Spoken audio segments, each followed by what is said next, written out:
I'm Ray. This is Michael.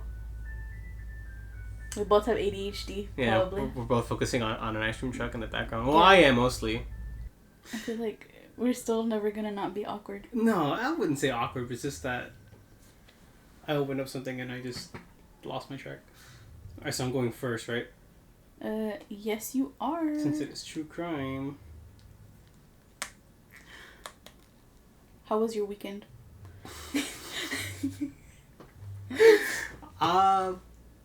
Honestly, it was more tiring than I thought. Yeah? Just because I really wanted to finish the Selena note. And it's like, I'm having more...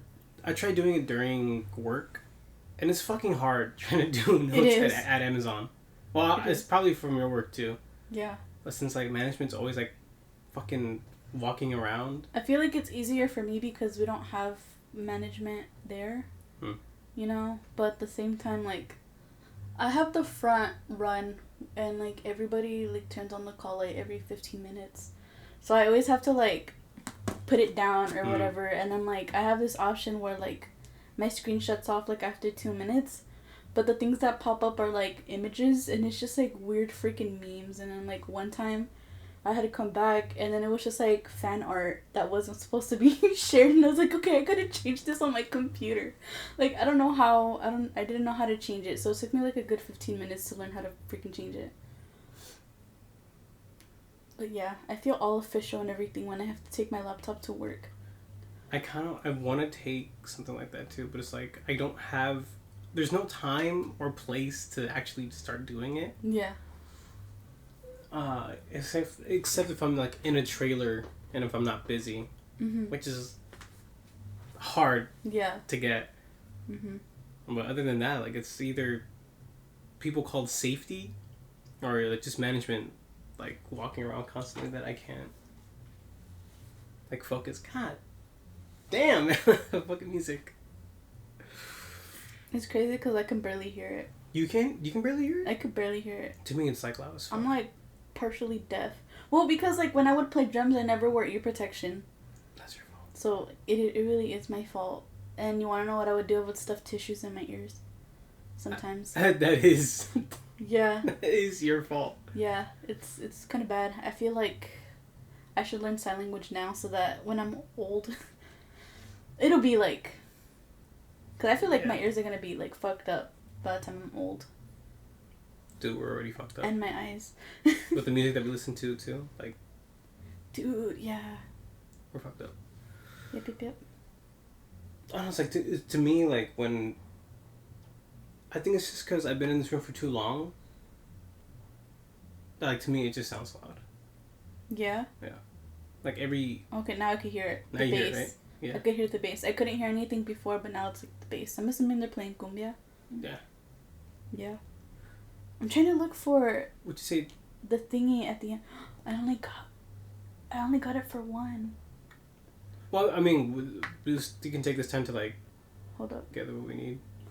You see Tejano music? Tejano music? Yeah, I think so. Speaking of music, you want to know what's a weird coincidence while I was driving here?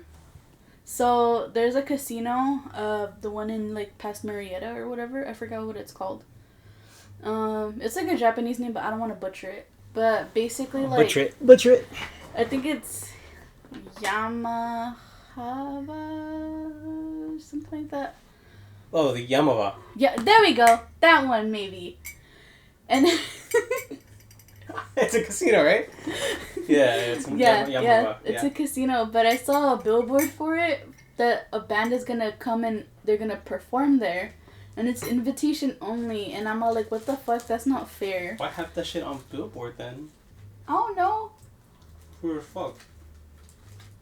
But the band is literally Mana, and I was literally listening to Mana on the fucking drive, and I was like, what's like the... Like, I was like, what a weird coincidence. Holy shit. Huh? That's really shit. Yeah. I was listening to Clavado en un bar. And I was just like, interesting. But then I always see, like, there's, like, a Shawn Mendes and, like, an Ed Sheeran one, too. I think, and then like that happens, like just weird coincidences like that. Ew. And then did you hear what happened with Israel and Palestine? Yeah. I was just like, what the fuck? And then like Jamie Lee Curtis put like an Israeli flag, and I was just like, ooh, girl. Like I honestly like I'm pretty much anti-war, but at the same time, free Palestine. Cause like I don't know. The only one that I saw, I think the only celebrity that I've seen post anything about it was Gal Gadot. Gal Gadot, the girl who plays Wonder Woman. Oh, yeah, no, I don't follow her. I think she's from like over there, and all I've seen her. I think she's the only celebrity that I followed that's posted anything about it. Well, I follow like a lot of politicians. And I follow, like, a lot of accounts that, like, talk about, like, politicians or whatever. Because, like, like, I wouldn't say, like, I'm into politics, but at the same time, like, I'm into politics. Not like that. It's interesting, but if you get too far into the rabbit hole, you become an asshole. Yeah. Yeah, basically, like I know, and I feel like it's really good, though, to learn. No, it's important to know. Like, yeah, to know and to learn. Like, I'll talk to, like, my dad about policies and... Yeah. Or we'll just talk smack about governors or whoever's in Congress and all that. Oh, yeah, like, I clown them, like, with Lauren Boebert. Like, it's fun to know, but then at the same time, it's also important to know. Yeah. Yeah. And I'm like, damn. This lady literally died, like, at 90. I was just like... But, I mean, look, it's going to sound rude, but it looked like she was falling apart. Oh, yeah, for sure. That's not even rude. Yeah. She looked horrible. I mean, then like Mitch McConnell, like he looks almost the exact same, and he's like, "Oh, I'm gonna go for another term." Like he looks like Franklin the Turtle. Yeah, that's exactly Yeah. He looks like a poorly unknitted sweater.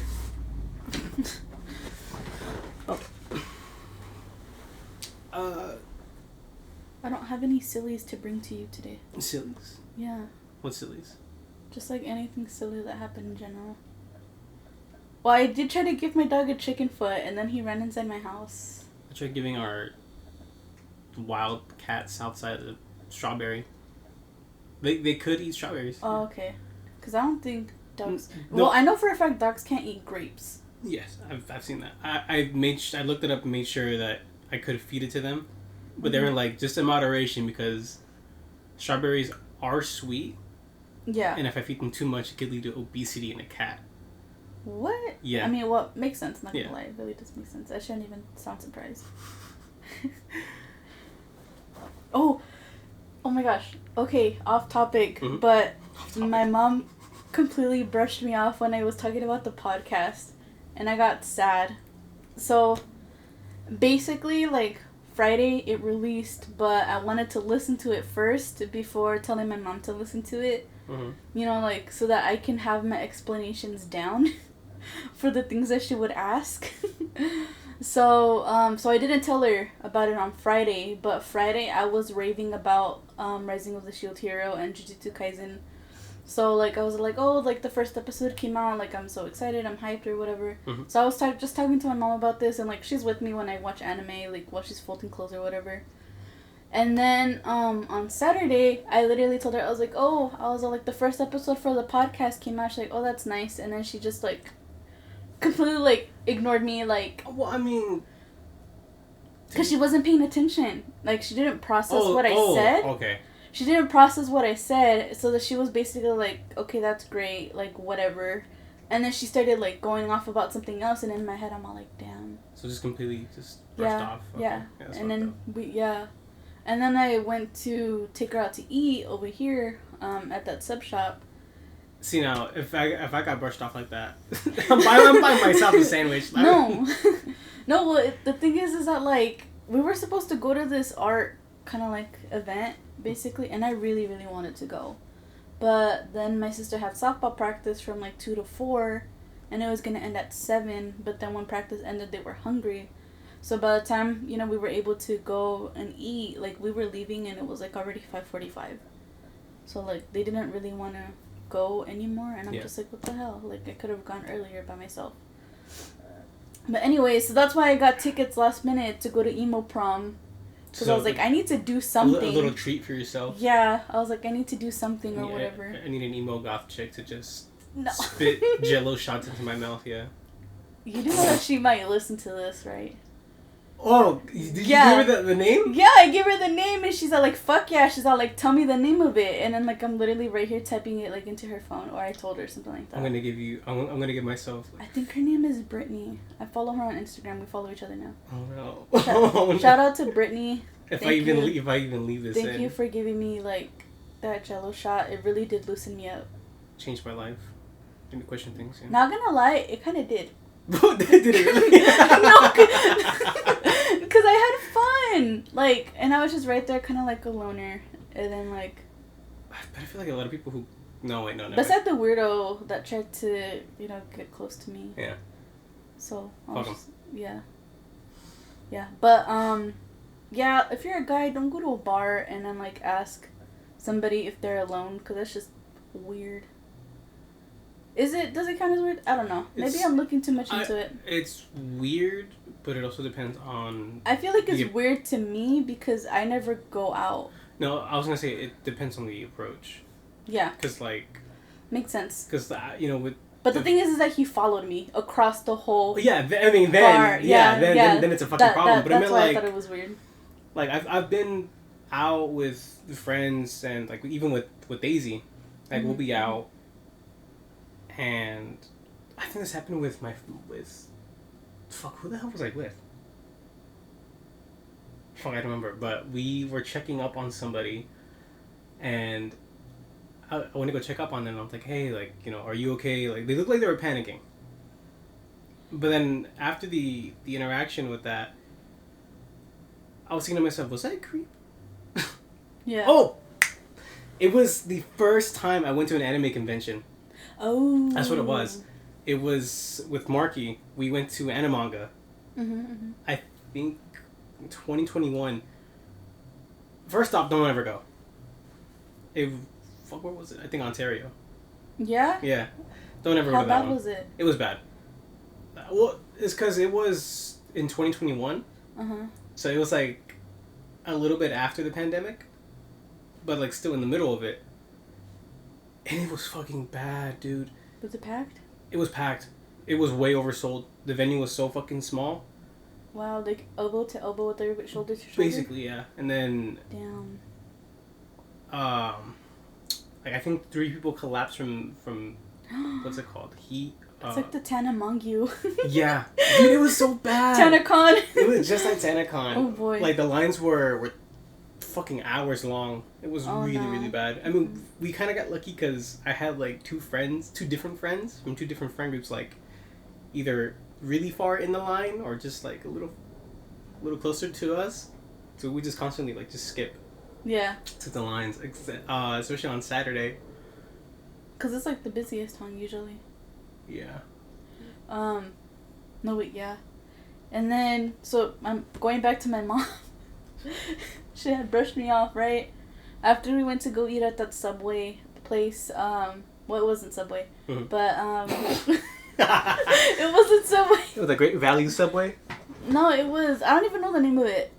But the one here by downtown, the one that you keep raving on about? And it's funny because, like, they're hella, like, smoker friendly. So, like, my mom and, like, my sister were just looking at me with, like, big eyes out, like, is there weed in this? And I'm like, no. They just replaced the salad with special types of herbs and spices, yeah. Yeah. No, but we had ended up going to the store, and I didn't want to go.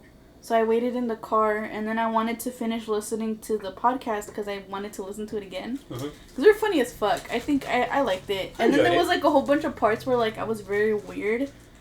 It gets weird, I think, listening to yourself. Yeah. Yeah. So I would kind of like low-key skip it and then just get to your story. Wow. So then, like my mom, like she gets in the car and then she looks at the screen and then she's all like, oh wait, like, is that your podcast? Because I had told her the name. And I was like, yeah. And then she's all like, oh, that's cool. Why didn't you tell me? And wow. I was like, I did. I told you earlier, but you just completely brushed me off. And then she's all like, oh, I'm so sorry. And then, like, literally, like, the whole drive, she interrupted me, like, a good 4 times just to apologize. because of how bad she felt, and then she listened to it when she got home, and she liked it. She'd hold that over her head during Christmas time. Huh? Hold that over her head during Christmas. Like, hey, you know that time you brushed me off?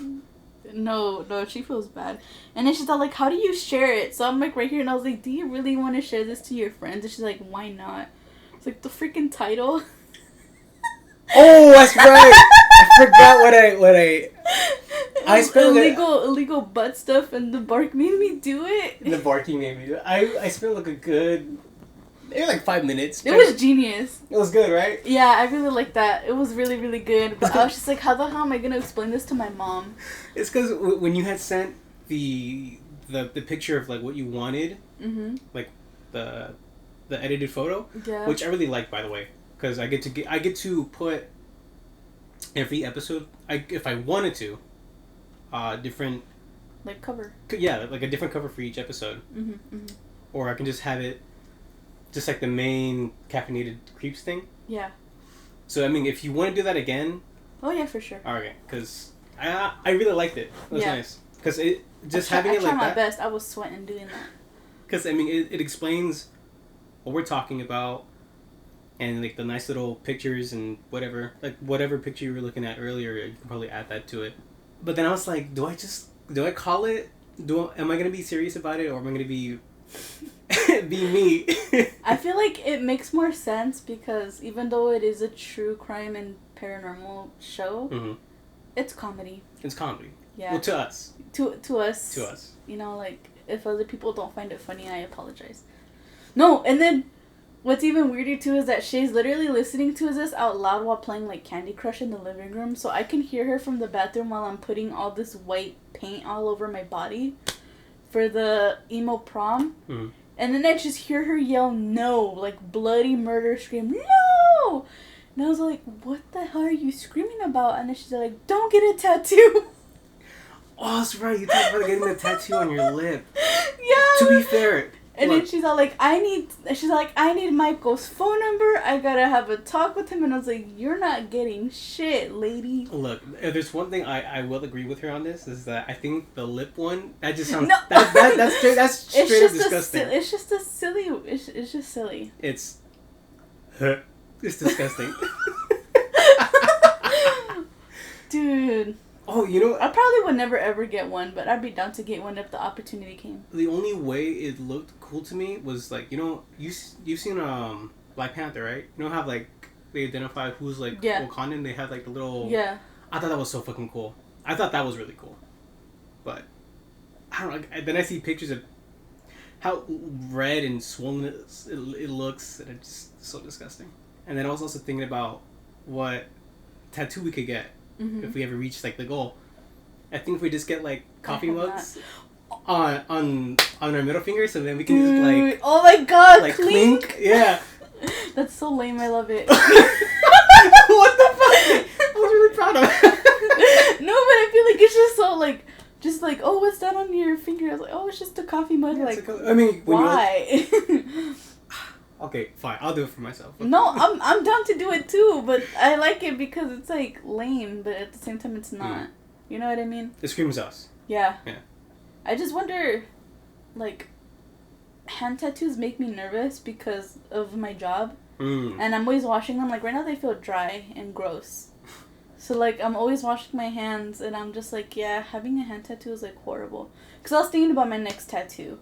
Which is. Well, the gon from Chainsaw Man right here in my hand. Oh, okay. But then I also wanted, well, you haven't seen Hunter x Hunter, but I also wanted like Kurapika's like hand chains. I tried watching it.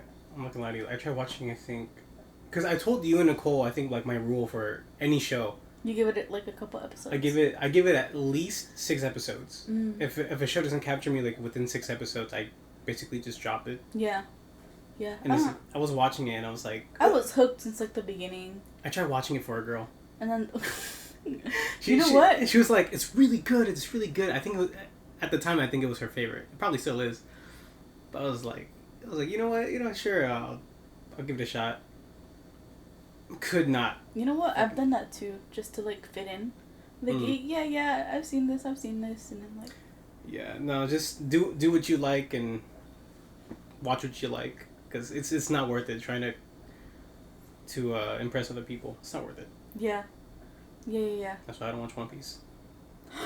Except Nicole's gonna go crazy. Except for the live action. The live action was dope. My mom wanted to. She watches Netflix a lot. She's like let's watch this. I'm like, all right, like we can watch the One Piece one, and it's actually good. It's really good. Yeah. I really loved how the actors just they're all fun. beautiful. They're funny. Yeah. They're great. I love the chemistry. Like on screen and off screen too, because I saw like a whole bunch of interviews. They're just like they're literally them. Yeah. It's scary. And like me and he can't stop going like Monkey D. Luffy. Like we can't stop saying that shit because like it's the way he says it. It's always funny.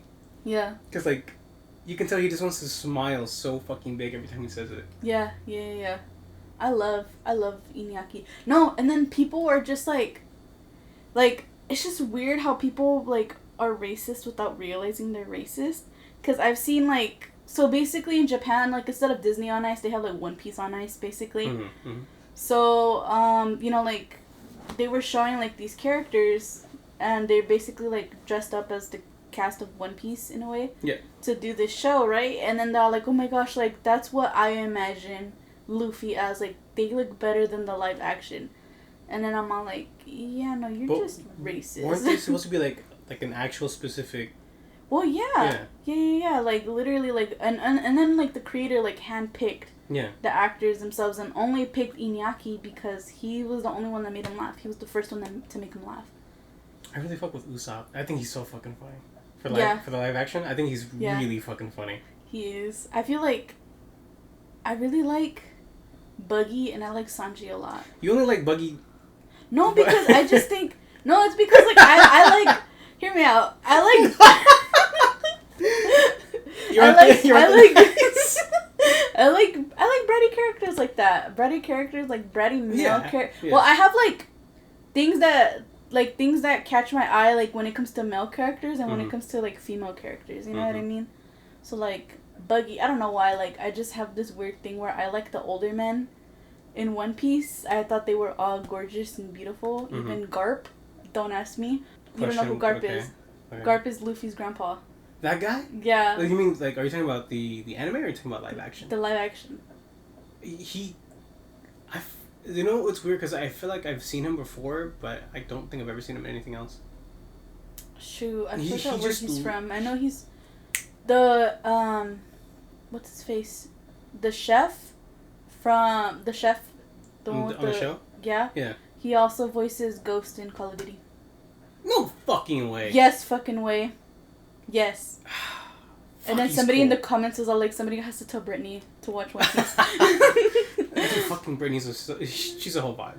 Yeah. Oh, and then speaking of Ghost, there's a really popular Ghost cosplayer. The one that she hired? No. He got outed for being a pedophile. What? Yes. No. Yes. There was a really popular Ghost cosplayer. A Ghost cosplayer or the one that Brittany hired?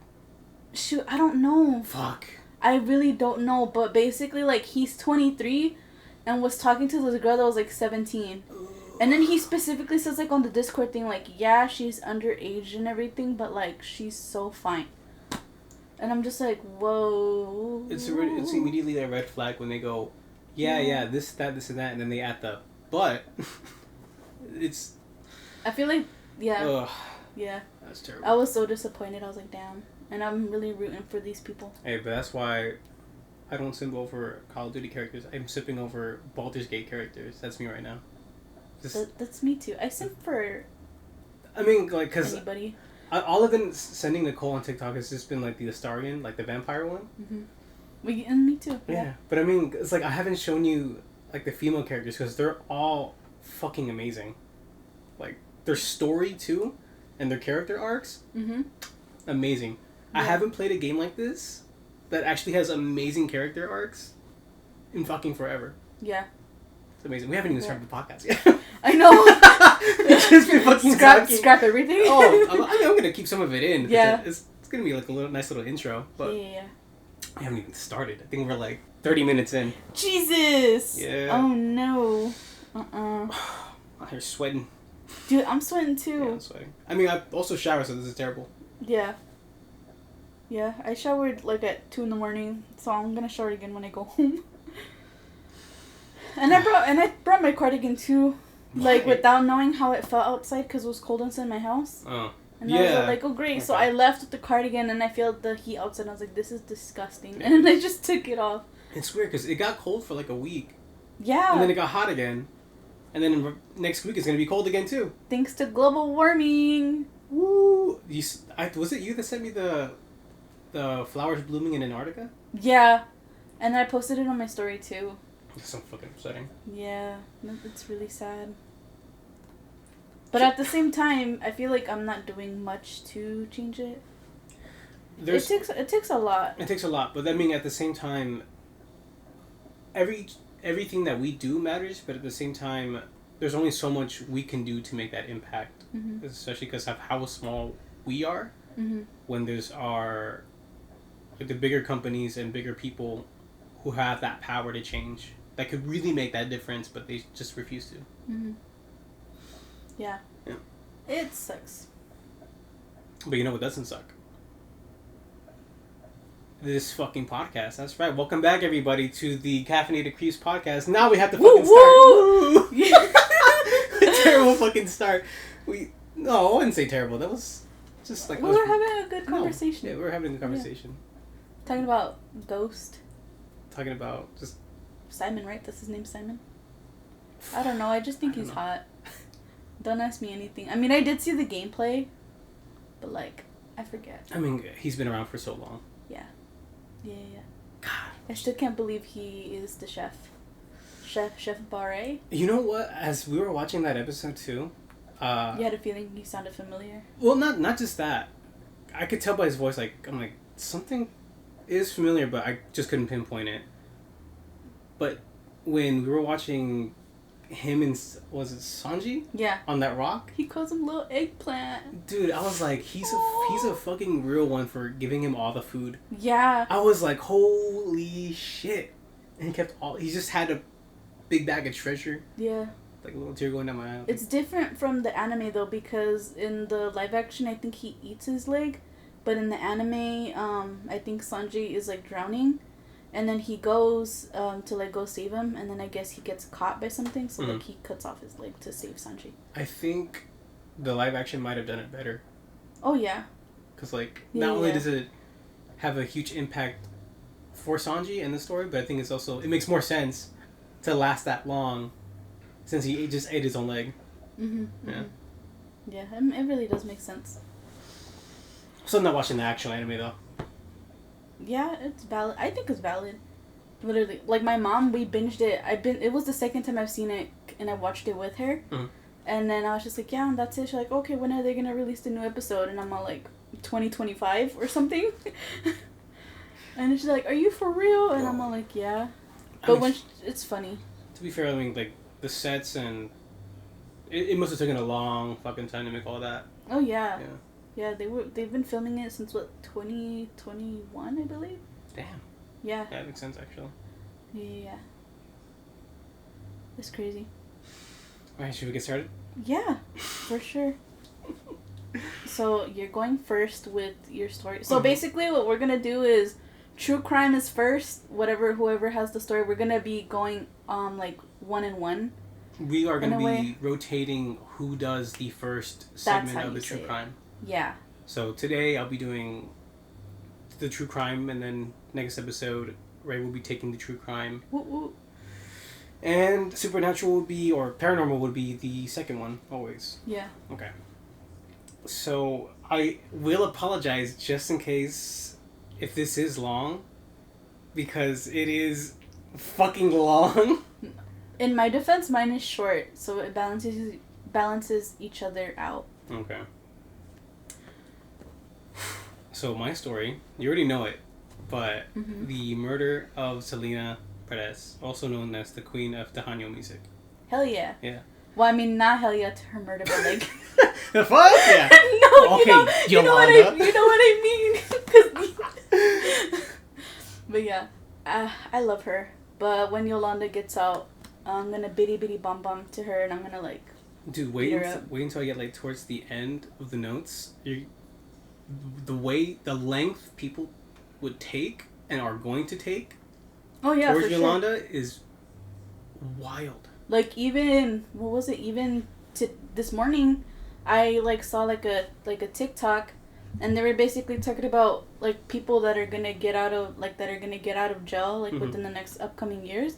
There's this guy that's in charge of, like, kidnapping, like, over 200 kids or whatever, and he's literally, like, he was sentenced to, like, 1,000 years. But I forget what country he's from.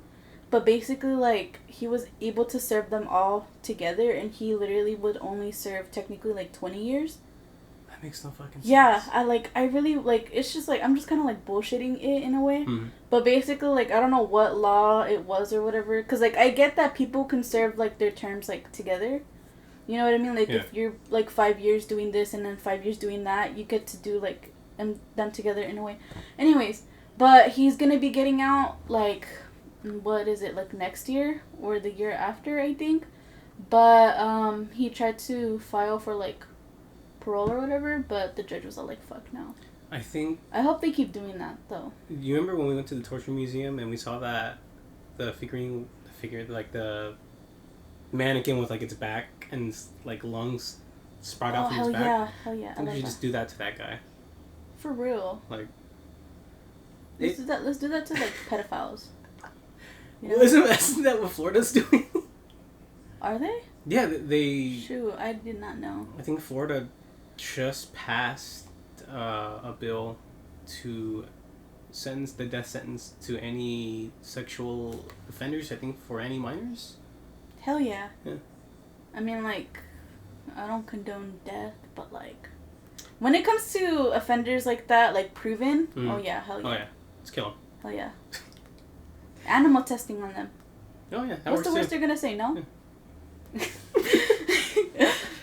All right, so back to it. Selena was born on April 16th of 1971 in Lake Jason, Texas. I think I might have already fucked that up. No, I was thinking of something else. For way into the notes, my bad. Selena was brought into the world of music by her father, a former musician, Abraham. But I'm not gonna lie to you. Every now and then, I'll either call him Abraham, or just Selena's father. Perfect. Yeah. Who supposedly found a way back into the music business, unquote, after hearing and discovering Selena's perfect timing and pitch. He then organized his own children into a band called Selena y los Niños, which Selena being the lead and vocals of the band. Also, it's a little fucked up to just, like... Wasn't Selena's dad in a band himself called Los Niños? Yeah, that was it. Like, the whole family was in a band. But it's a little kind of, I think, as I was reading the notes, I was like, it's kind of fucked up that he hears his own kid and goes, you know what, this could be my ticket back into the music business, just exposing my children into... Yeah, it's... Like Lil Tay. Well, fuck, yeah. Oh, yeah. Yeah. Oh, boy. So then the family band would then be the main source of income for the family after filing for bankruptcy due to Selena's father's restaurant suffering an oil burst. They would soon be evicted from their homes, and in 1982 had moved into Corpus Christi, Texas. The family would begin making music professionally, and in 1984 the band released their first LP record with a small independent record company. Abraham wanted his kids to record Tejano music, which at the time was mostly male-dominated music genre that was popularized by Mexican Americans in the U.S.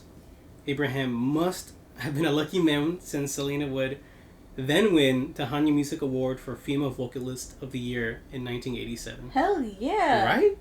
That's right. Yeah. 2 years later, she landed her first major record deal with capital EMI Latin in 1989. So far, like, even though I did say it was fucked up for him to basically expose his kids like that, he did have a good year. She was winning shit left and right. So, I guess good on him. Yeah. However, even though we just got through all the good shit for Selena to start off with, now it is a good time to bring in the murderer of our story. Uh-oh. Her name is Yolanda Saldivar. Yolanda became a fan of Selena around the mid-1980s. But believe it or not, she was not a fan of Selena from the start. She actually disliked Selena because the award that Selena had won in 1987 was basically taken from other nominated artists that Yolanda had liked a lot. So she was pissed that her musicians were not picked for that award. I feel like Yolanda reminds me of today's Swifties. Oh, fuck yeah, basically. Yeah. Just with more intent to murder. Yeah. Yeah.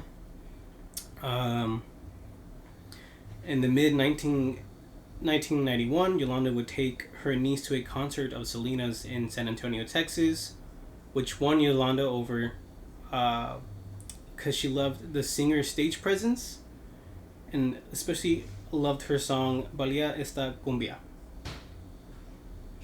What? Is it the way I pronounced it? I know it's a little rough. Baila Esta Cumbia. What? You didn't say it right. Oh, I know. You're gonna have to okay. Like throw something at me every time I. Okay. Yeah, the name of the song is Baila Esta Cumbia. Okay. I'm not doing it again. The day after the concert, Yolanda tried to look for souvenirs of the concert but was unsuccessful, to which she then thought of the idea to start a Selena fan club in San Antonio area to help promote Selena. According to Abraham, Yolanda kept trying to contact him, leaving 15 messages, though Yolanda claims that she had only left 3. Yeah, that's, she's fucking crazy. Abraham... No, but the thing is that, because I've seen documentaries on this, and, I've seen, I've seen a whole bunch of stuff on this. Mm-hmm.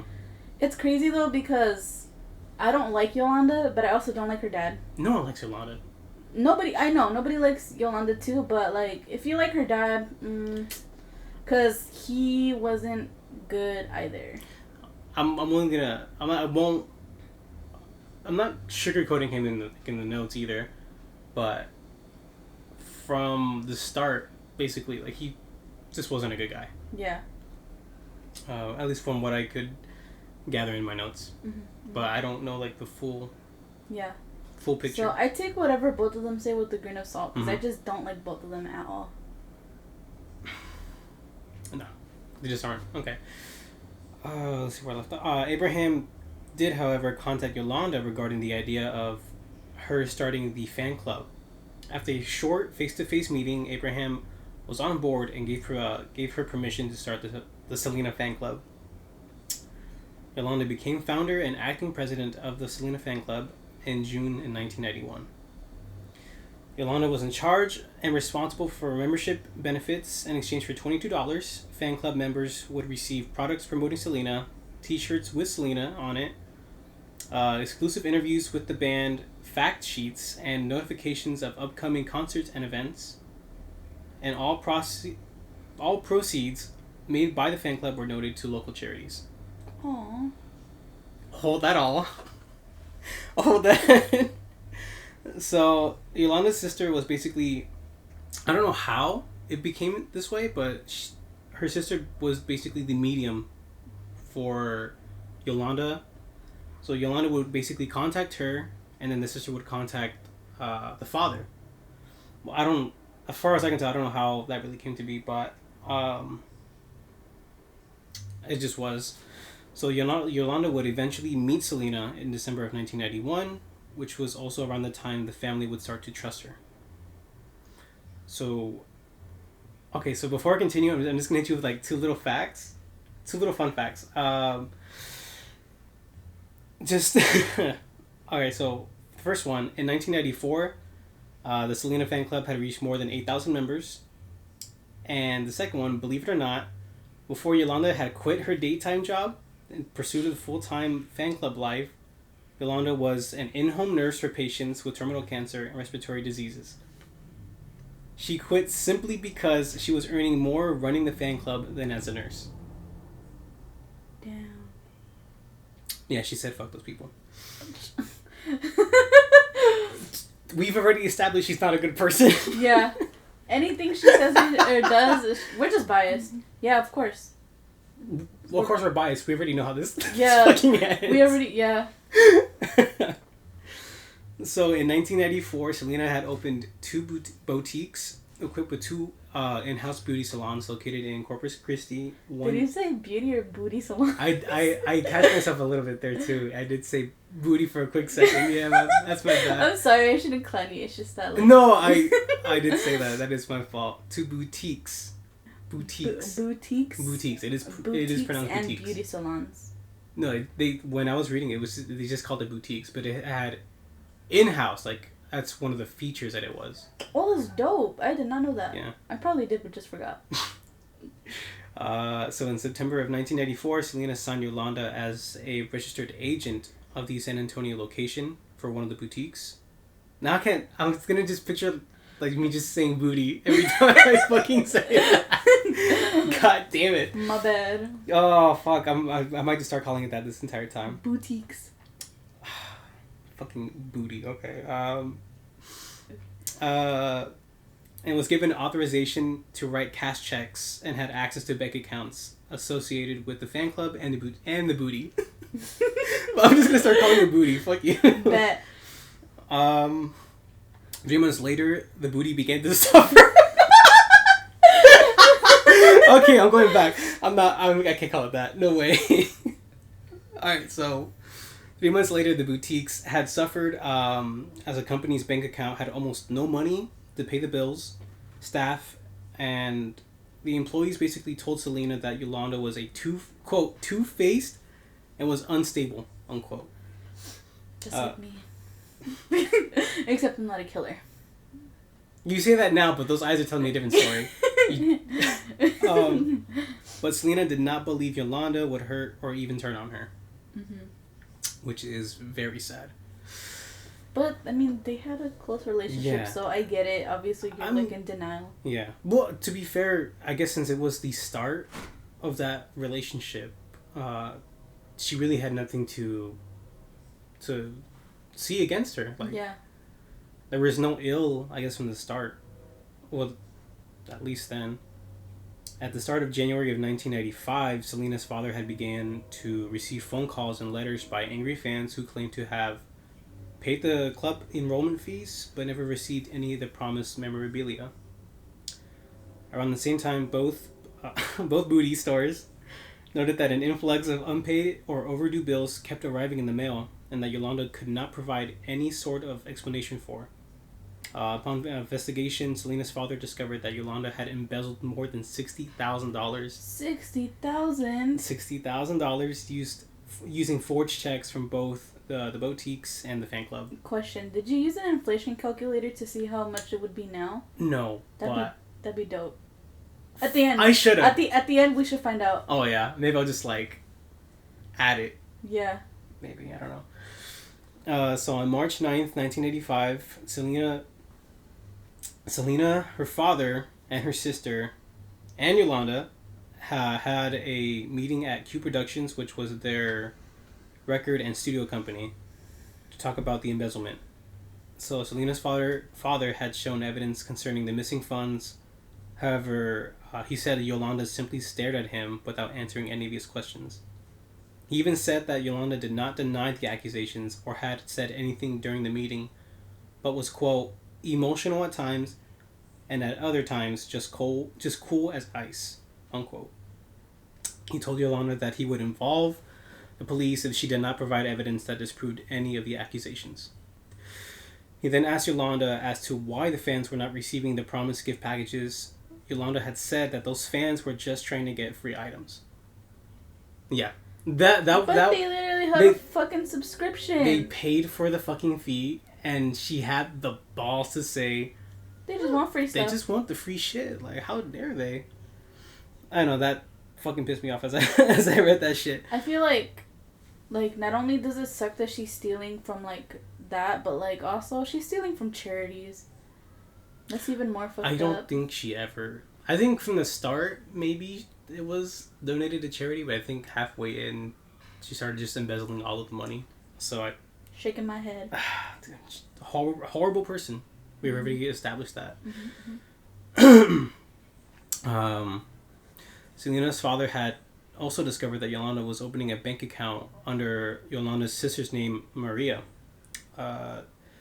He would then find eventually that the fan club checks were signed as Maria. Ooh, that's so unprofessional. My bad. That was my mother. You want to answer that? Selena's father would eventually find out that the fan club checks were signed as Maria, and both, quote, Maria's and Yolanda's handwriting were identical to each other. Unquote. He concluded that Yolanda was forging these checks in her sister's name and keeping all the money to herself. After this, Yolanda had abruptly left the meeting. Selena's father then banned Yolanda from contacting Selena. However, despite all of this, Selena did not want to end the relationship with Yolanda, claiming that she was essential to the success of the clothing line made in Mexico. So Selena wanted to keep Yolanda close, as she also held bank records, statements, and financial records that were necessary for tax purposes. Yolanda would remain on the company's payroll until March 10th, 1995, and was soon replaced as president of the fan club. The day after Yolanda was told she was banned from contacting Selena's father, drove to Q Productions and had to chase Yolanda off the premises and told her that she was no longer welcomed. And then after this, according to Selena's father, there were 4 attempts to murder Selena. What? Yeah. So I'm going to be going basically to each one. I didn't think that there were 4 attempts. Well, he claims that there were 4 attempts that he thinks happened. And to be fair, it does sound like it. Yeah. So the next day, after being chased off the Q Productions building, Yolanda had purchased a gun from, and I wish I was kidding when at the name of this place, but it's called A Place to Shoot. Which is a gun shop and a shooting range in San Antonio, Texas. I have no idea if it's still there. I should have looked at it though. Mm-hmm. Yolanda had purchased a Taurus Model 85 snub-nosed 38 caliber revolver with a 38 hollow point bullets, which, in case if you didn't know, the hollow point bullets were made to cause more extensive injuries than the normal bullets. So Yolanda told the clerk she needed protection in her job as an in-home nurse because a patient had threatened her. Sorry, hold up. Which we already know is false. And then plus 2, it's bullshit. When stuff like that happens, they just give you a different patient. I was hoping you would say something about this too. I should know because I'm a healthcare worker. Mm-hmm. You know, like literally, like I had something kind of, similar to that before. Like I've literally been hit, like, and stuff like that. Like spat at, I almost got bit, and everything. Yeah. So, I mean, you'd be surprised how crazy these patients are, but still, I feel like, yeah, they just should have, like, transferred some, like, to another patient, another, like, run, that's what they call them, like, or something, like, yeah, like, her excuse is, like, just utter bullshit, it makes no sense. It does not. She's a bad person. On March 13th, Yolanda went to her lawyer to resign, however, Selena's father believed that this was Yolanda's attempt at an alibi. Mm-hmm. On the same day, Yolanda drove to Corpus Christi and checked into the Sand and Sea Motel. Fortunately, Selena was in Miami, Florida at this time, but Selena's father believed that this was Yolanda's first attempt to murder Selena. Mm-hmm. I think because on the way back, Selena would basically be going through where Yolanda was. When Selena had arrived on Corpus Christi on March 14th, Yolanda tried contacting Selena to set up a meeting. Yolanda explained that there was too much traffic and she had asked Selena to meet Yolanda at a parking lot 25 miles from Corpus Christi. Which is already shady. Like, if you tell someone, can you meet me 25, somewhere really far, fucking at a random ass parking lot, like, it's fucking weird. Was it in the middle between both of them? I think so, yeah, But at the same time, it also makes sense because, like, I mean, like, if you go to, like, on OfferUp and stuff like that and you want to pick something up, you don't want to go to their house and you don't want people going to your house. Yeah, I know, but it's like I've literally met people at parking lots just But it wasn't Yolanda's house, it was a fucking motel. Okay, yeah, but... Oh. Yeah. So it was weird, because Selena was already going through Corpus Christi, so she could have already met with Yolanda at that parking lot. Okay. There was no need to travel 25 miles away from the city. Okay, I'll shut up. I'm stupid. When Selena arrived, she told... So Selena already met with her 25 miles. Mm-hmm. She actually did it. When arrived, she told Yolanda that she wanted to keep her in charge of her... What did you just do? I swear something off the corner of my eye. That was horrible. What do you mean? I thought I saw something. I'm not going to say what it was. No! I know what you were thinking. I won't say it. Shame on you. That's fair. She wanted to keep her in charge of the business affairs in Mexico. According to Selena's father, Selena had said that she wanted to keep Yolanda until a good replacement could be found at that point.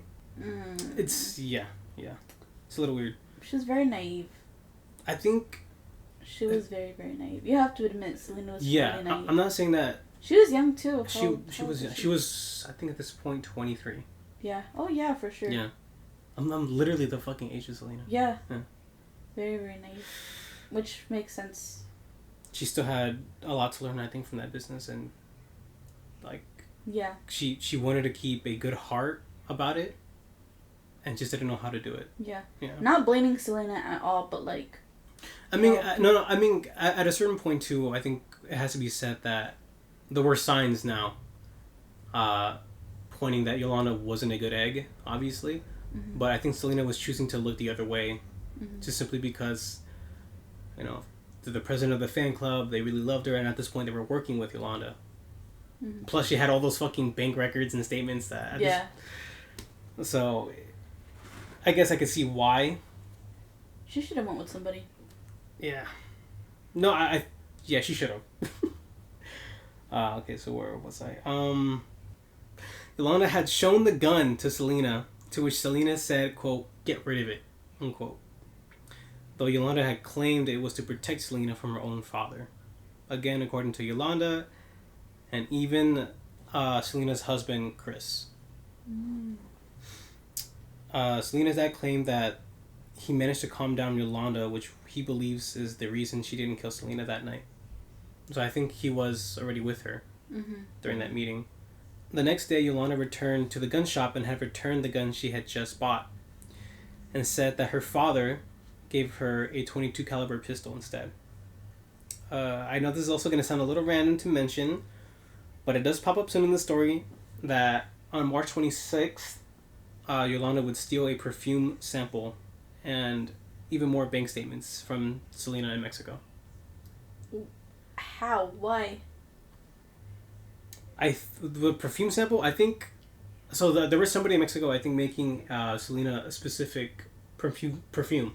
Mm-hmm. You know how, like, actors and celebrities have... Yeah, I have 2 One Direction perfumes. You're fucking... Oh, you're serious? I'm serious. They're both empty now, but I kept the bottles because they look really cute. Well, yeah. So just like that, I think somebody was making... days.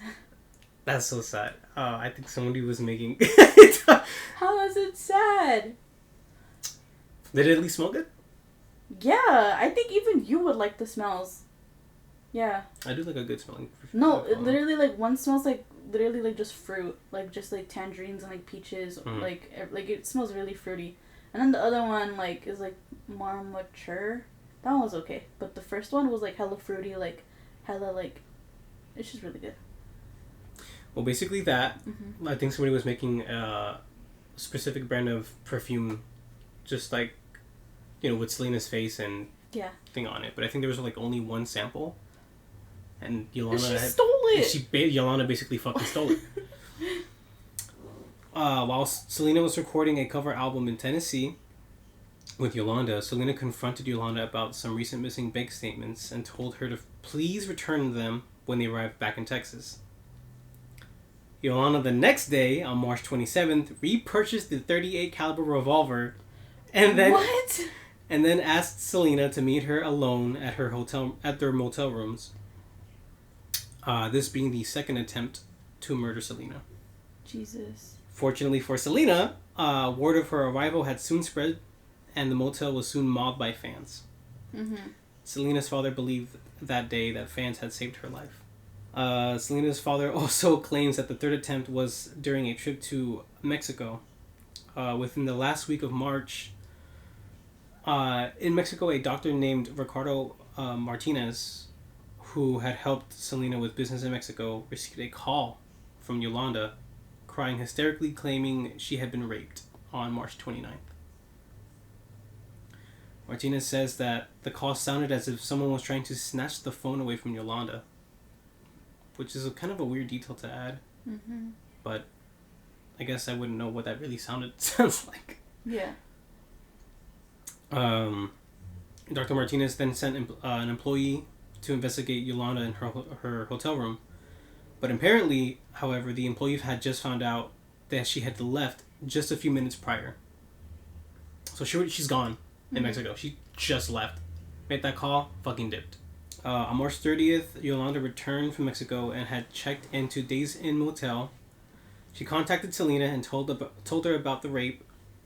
Selena's father says that this was the last message that he ever received from Yolanda. So I think Yolanda was trying to get through to Selena through the father. Mm-hmm. He claims that this was another attempt at an alibi. Yolanda once again asked Selena to visit her at the motel room alone again. However, Chris, her husband, accompanied Selena on her visit. Chris says he waited by his truck as Selena went in alone to see Yolanda. Damn. Chris already had, I think, a suspicion of Yolanda being weird. Like, clearly her behavior... She's just a whole bunch of red flags. Yeah. And I think even though he knew it was a terrible idea for him to stay by his truck and not go in with Selena. Yeah. Or at least maybe wait outside the door. Oh, yeah, for sure. Yeah. Like, walked her. Yeah. But to just, like, wait outside, I think was just, like, a horrible idea. As Selena and Chris were driving back from the motel room, Selena had noted that Yolanda had failed to give her the correct bank statements that she needed. Yolanda tried contacting Selena through a pager, claiming she desperately wanted Selena to take her to the hospital that same night. Yolanda told Selena that she was bleeding due to her rape and needed her to return alone. Chris told Selena that it was, quote, it was too late, unquote. Mm-hmm. And did not want Selena to go out alone. Unbeknownst to Chris, however, Selena had already agreed to meet Yolanda the very next morning. On March 30th, 1995, Selena contacted Leonard Wong about the perfume samples that he had made for Selena. Wong accounted that Selena was meeting Yolanda to pick up the samples that she had stole. Mm-hmm. On March 31st, Selena left for Yolanda's motel room. At the motel room, Yolanda had told Selena that she was raped in Mexico, to which Selena took her to Doctors Regional Hospital, where staff noticed that Yolanda showed, quote, clear symptoms of depression, unquote. Yolanda told medical staff that she had bled, quote, a little, unquote, to which the staff noticed that Selena angrily responded that Yolanda told her just the opposite, was that Yolanda was bleeding profusely. Mm-hmm. So it's already, another red flag. Yeah. Lies left and right from Yolanda. Nurse Carla Anthony told Yolanda to head to San Antonio to obtain a gynecology exam.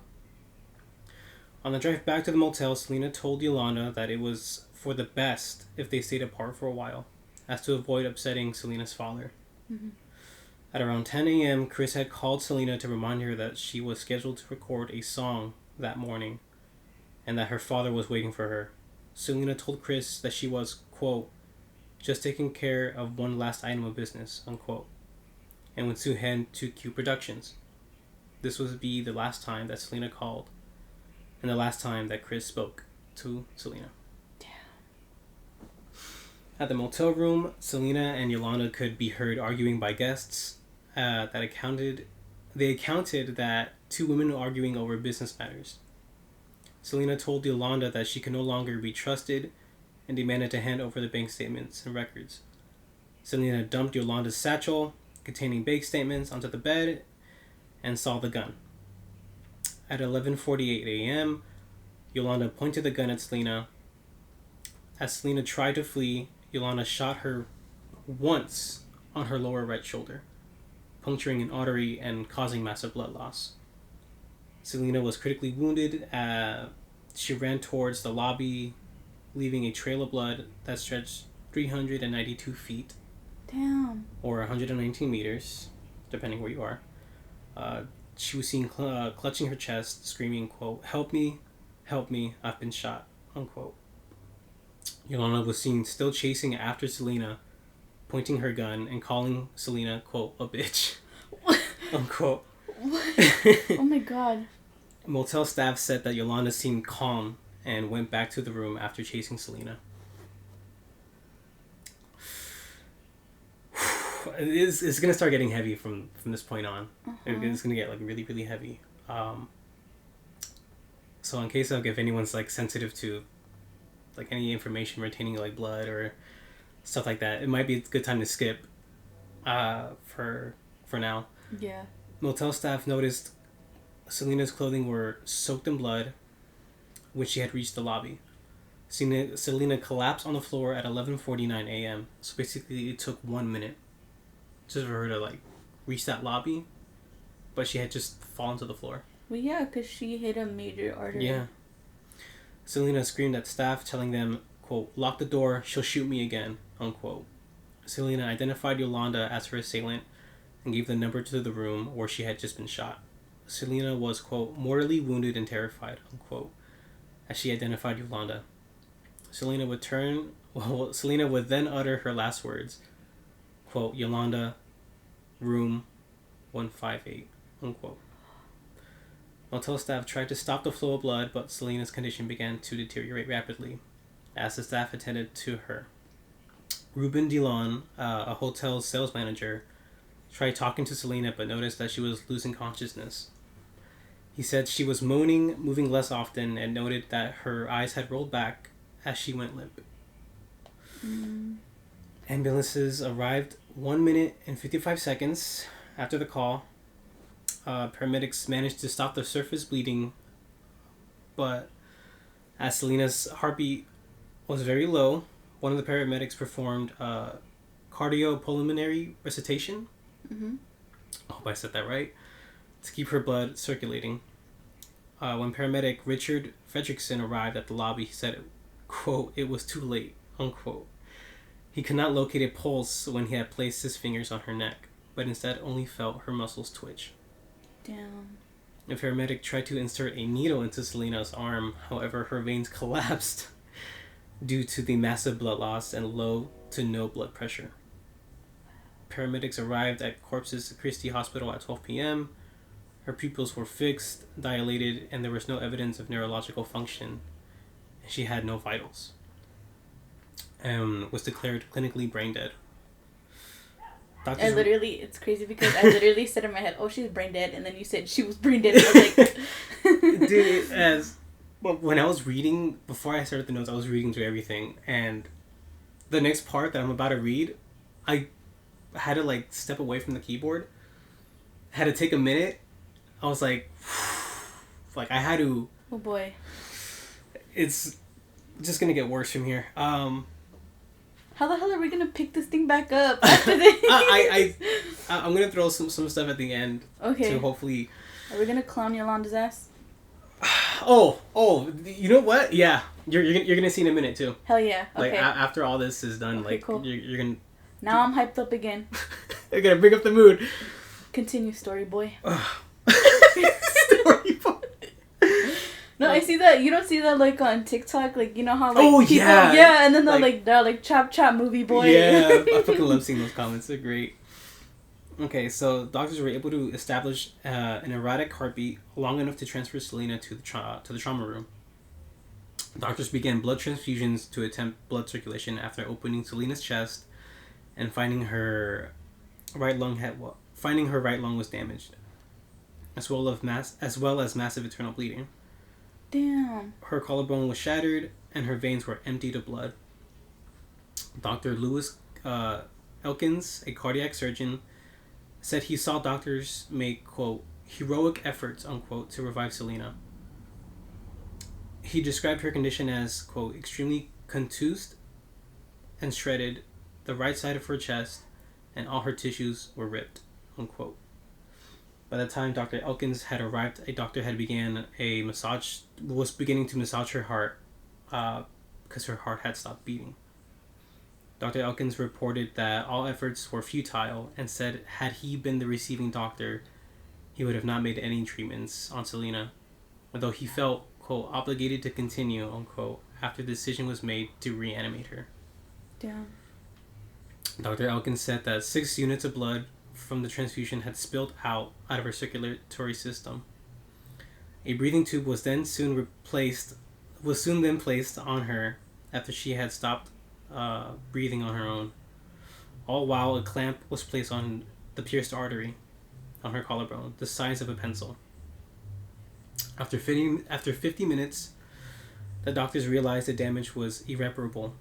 Selena was pronounced dead on March 31st, 1995 at 1:05 p.m. from blood loss and cardiac arrest at the age of 23, just 16 days before her 24th birthday. Wow. Question. Mm-hmm. Hold up. While all of that is happening at the hospital, like, does Chris and Abraham already, like, know what happened, or, like... So, all this basically goes down within, like, the span of maybe 2.5 hours. Yeah. By that time, I think Chris was alerted first, because by this time, he's the husband. Yeah, so he's always, like, primary. Yeah, so he would be the primary. So I think he was alerted first, obviously. Okay. So I think by probably within like the first 30 minutes to an hour, they were probably notified, for sure. Okay. During the autopsy, it was revealed that the bullet had entered Selena's upper right back near her shoulder blade, passing through her chest cavity, severing the right subclavian artery, and exited her upper right chest. It took minutes from the point of impact that Selena had lost, quote, virtually all of the blood in her body, unquote. Damn. Meanwhile, back at the motel, Yolanda was in a standoff with the police and the FBI for 9 hours. The FBI? Yep. What the hell are they gonna do? Oh, they were actually negotiating those entire 9 hours. I remember this. You remember this? Okay. Yeah. So, Yolanda... I mean, I kind of shortened it. Yeah. Just because of how fucking long this portion was. I just shortened the shit out of it. And Yolanda was in her truck claiming and yelling that she was going to shoot herself in the head, but she surrendered shortly after. I mean, shortly after is an understatement, obviously. It took fucking 9 hours. But shortly after she surrendered, she was taken to downtown station in Corpus Christi and was placed for interrogation. Investigators informed Yolanda of her right to an attorney, to which she waived that right. Reportedly, when police surrounded Yolanda's truck, she had cried, quote, "I can't believe I killed my best friend," unquote. First of all, you bitch. She has the audacity to say, "I killed my best friend." When she gets out of jail, I'm gonna follow her with the gun and I'm gonna be yelling, "You bitch!" Bitch, calmly. You gotta be calm about it. How the turntables. You gotta tell her like a reference she'll never understand. Okay, so Yolanda's bond was set at $100,000, but the DA convinced. You want ice cream? I do. It's too hot in here. I have cookies and cream ice cream in my fridge. That's disgusting. What? I don't like cookies and cream ice cream. Probably because it's the only thing that's in my fridge. Oh, can you be... Oh, I have like little... vanilla cups. If you want those instead. No. No? Okay. No. Well, I mean, yeah, later. Yeah, it's because like the ice cream in the back yeah, it distracted the shit out of me. Yeah. Oh, I won't lie. Everything distracts you. Shoot. It's because like it's so loud. Do you have ADHD? It's so... I might. Are you like me? I might. It's so loud that as like I worry that it just picks up and overpowers me on the mic. But I know that's not the case. But it still happens to me. I'm pretty sure y'all can listen to it, but if you guys can't, there's an ice cream truck. That's why he asked if I wanted ice cream. Oh, for sure it's gonna come out. Yeah. Like you kind of hear a lot of background noise when we did the first episode. Like I don't know if you heard a lot of whistling. No. No? No. It was so easy to hear it. I can't. Maybe it was my dad whistling constantly. I can't hear shit. It's so fucking loud to me. God damn it. You know what? We didn't even introduce ourselves. What do you mean? In the beginning, we did not introduce ourselves. Holy shit. No, we didn't. Okay, so I'm just gonna start from... Okay, so I'm running, chasing this bitch with the gun. So I'm right there, barbecue sauce on my titties, chasing her down with the fucking gun. Off topic, but right here, like, on the street to pull up to your house, there's a road work ahead sign. Every time I pass it, I always say, I sure hope it does. It's been like that for, like 2 weeks? I mean, yeah. Yeah. I mean, every time you see that sign, though, you gotta... By law, you have to say it. By law? By law. Yeah. Continue, my bad. No, it was a fucking ice cream truck. I do want ice cream, though, like, high-key. Yeah, I'll give you those little cups. You wanna know what would be genius? Get those ice cream cups, put it in the coffee. Wendy's did it. I remember one time I went and they put a Frosty in like this big ass cup and then they just filled it with iced coffee. Well, what we've been doing with those cups was like, my dad makes like peach cobbler or like an apple cobbler.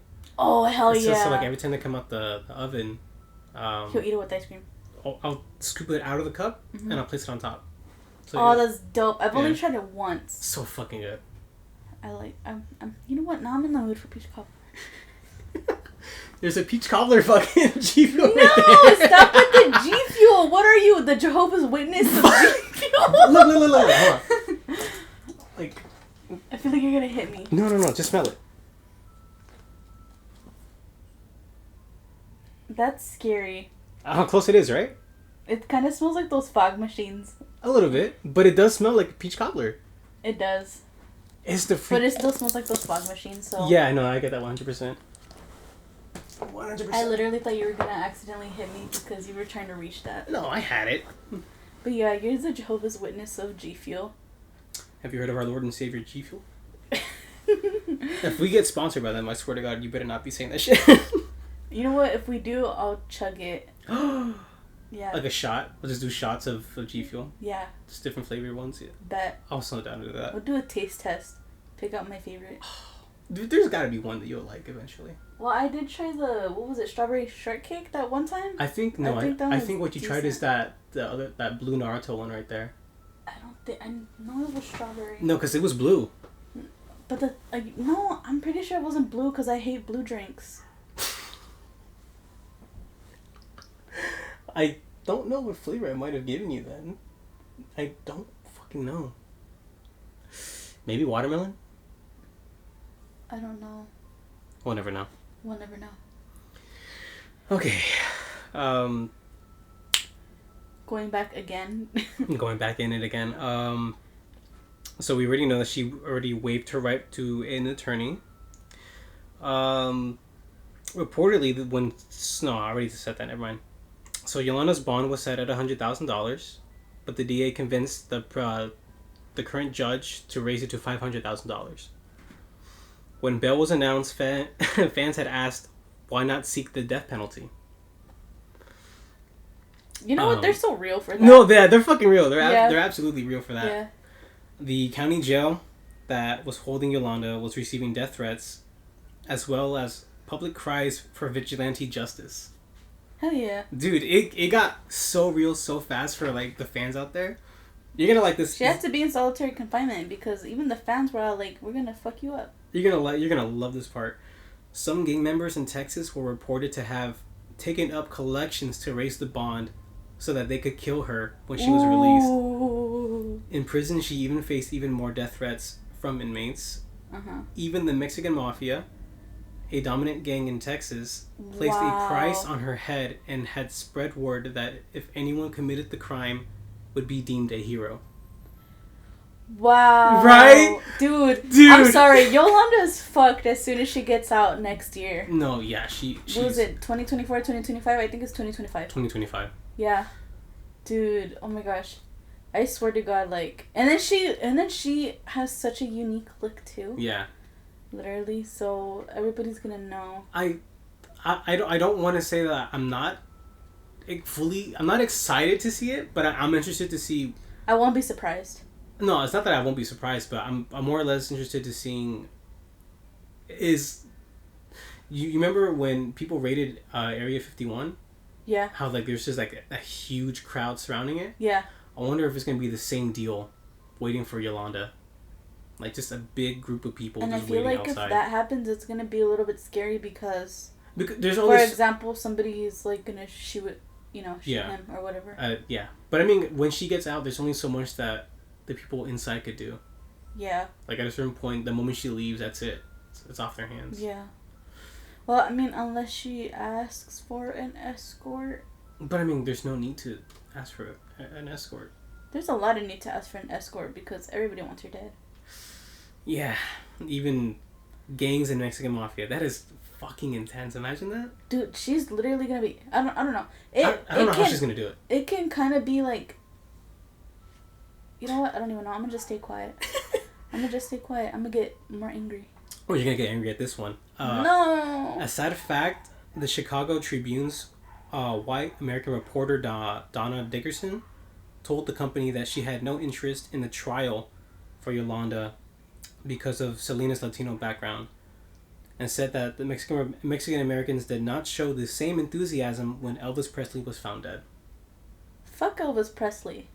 It was really. You do know he was like your age when he's right here hitting up this girl that's like my sister's age. I know. That's yeah, those girls.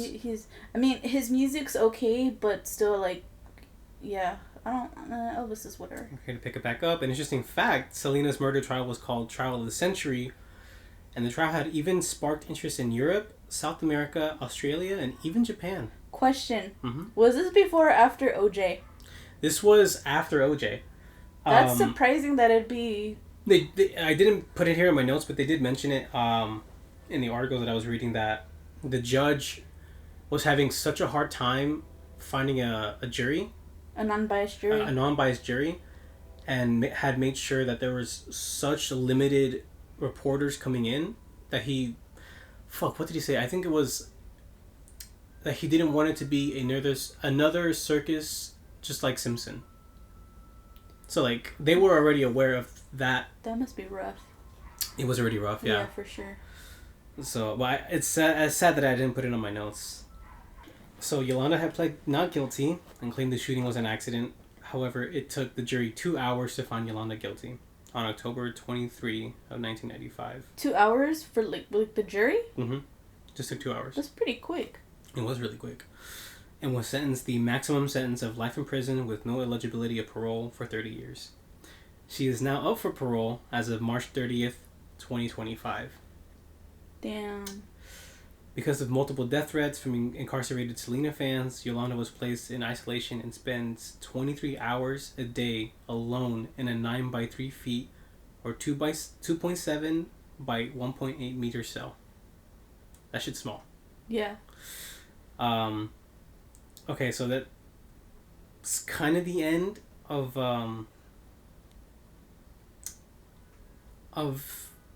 my notes, kinda.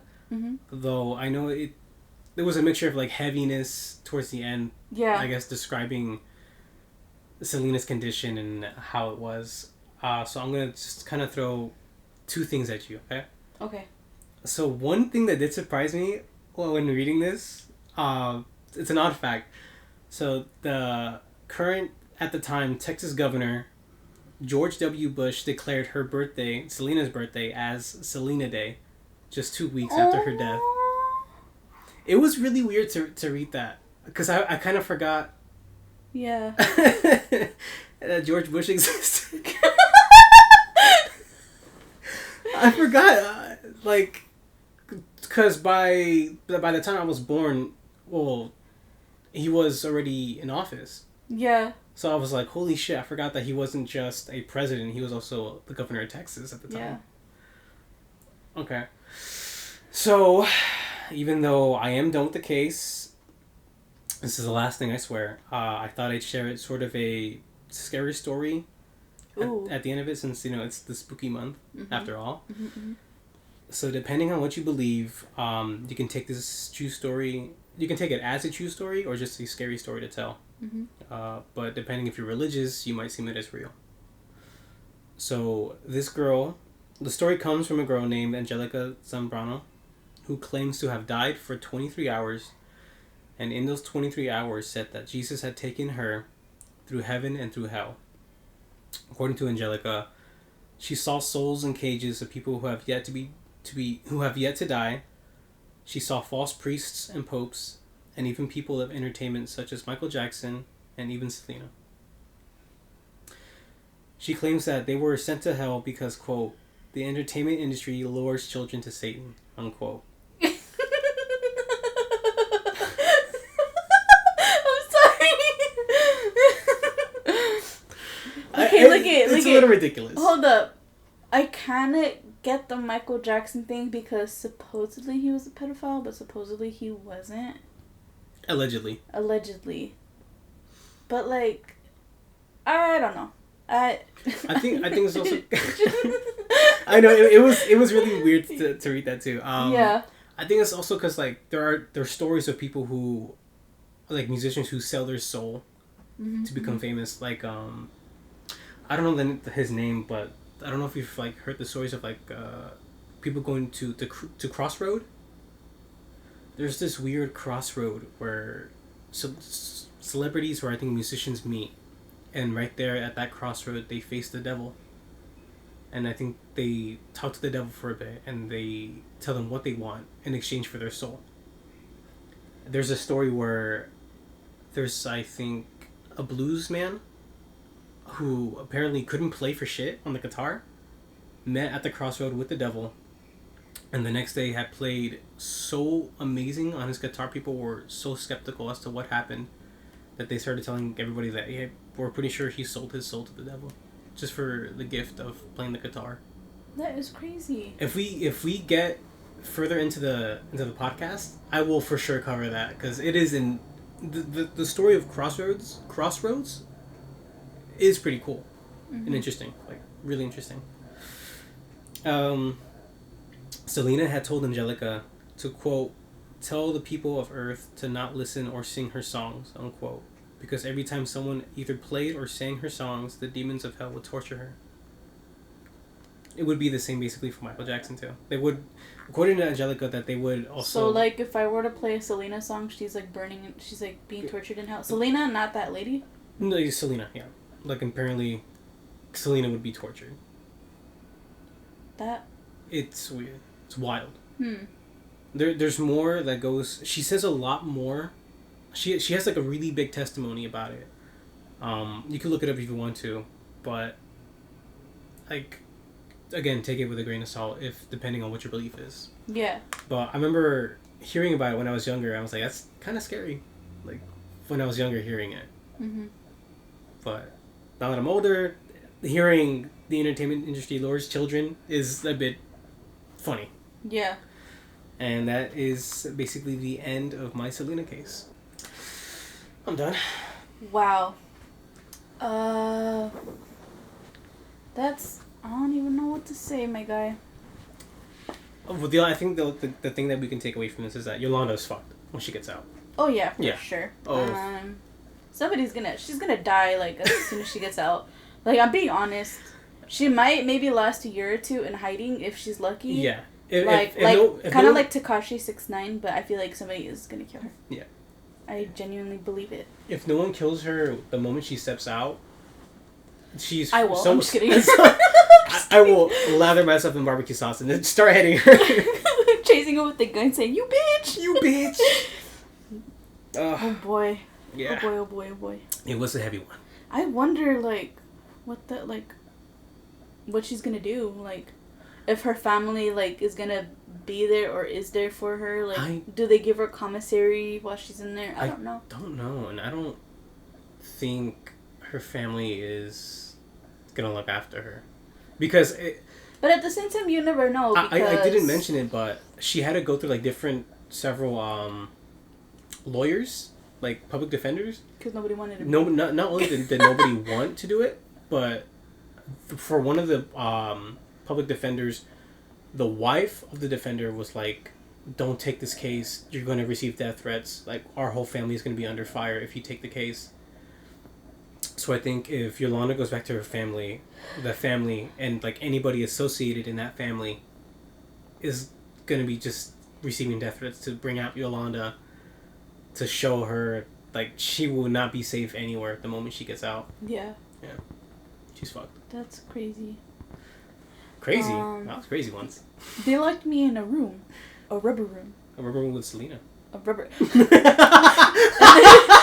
And then she's right here. Baila. Baila este. Oh, Jesus. Oh my gosh. Wow. So, why is this open? This is incorrect. Okay, anyways. So, you did a story on, sadly, the death of a fucking legend. Mm-hmm. And I'm going to be talking about a legend too. But I like her a lot. I don't know if you will. So, this is an urban legend, right? Mm-hmm. And, she is basically called La Sayona. And, there's like a whole bunch of like women in white stories, basically. And she gets confused a lot with La Llorona.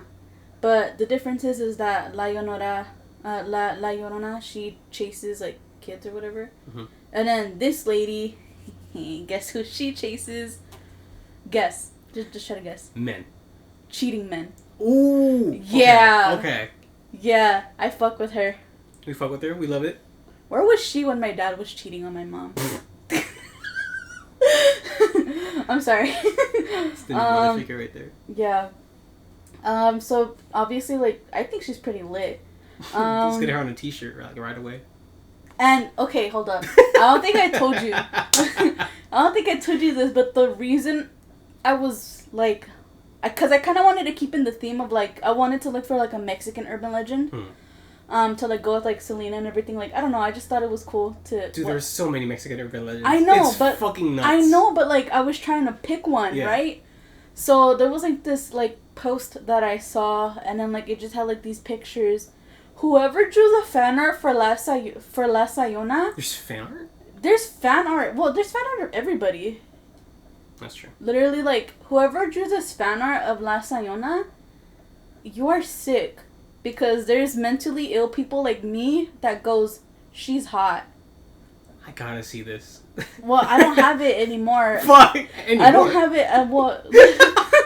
Well, I didn't even save it or anything. It's just that, like, I was just on this random website that just talks about all these Mexican urban legends. And then it was kind of like a cool little post where there was, like, pictures of them. Like, little, like, drawings or whatever. Yeah. Whoever drew the fan art for La Sayona, like, she's hot. She's hot. So I was like, you know what? I'm going to cover this cutie patootie. Okay. I got some research to do after this. No, but like, okay, so yeah. So let's get into it. So, like I said, her name is La Sayona. And she is a Latin American urban legend that originated, my bad, in Venezuela. Mm-hmm. And so this urban legend was passed around like orally, so there's like different versions or whatever. Yeah. So like, okay. Yeah, word of mouth basically. Mm-hmm. But so like I said, there's different versions. I believe there's one version that's like big in like Colombia too. So the origin of this urban legend basically is kind of like, so her name is Casilda. Mm-hmm. In a way, like I'm just gonna say it like Americanized, Casilda, right? Casilda, what's up? Casilda. But then I was watching, like, I went on like 2 websites and they were calling her Melissa. So it's I don't know why, but it just reminded me like of Ringu, like the original Japanese like ring, and her name is what's it called, Sadako, and then like the Western version of the ring where her name is Samara, and I'm all like, no, who the... And then like, oh my gosh, and then when I was at the emo prom, people were all like, are you Samara? And I'm all like, no! But whatever, it's the same person, just different font. Oh my god, that's fucking ridiculous. Yeah, so, you know, like, her goal is to seek vengeance, and she will kill anyone who stands in her way. So, her name is Casilda, and her story starts with her bathing in a river. So she is very elegant. She's like a very elegant and like kind of like a classy lady. She has long black hair. So this is where the fan art stems from. Okay, I see. I guess. And she has a husband, and she was blessed with a son. Okay. And her husband supposedly was an honest man, but there was another version where like he was just like a cheater.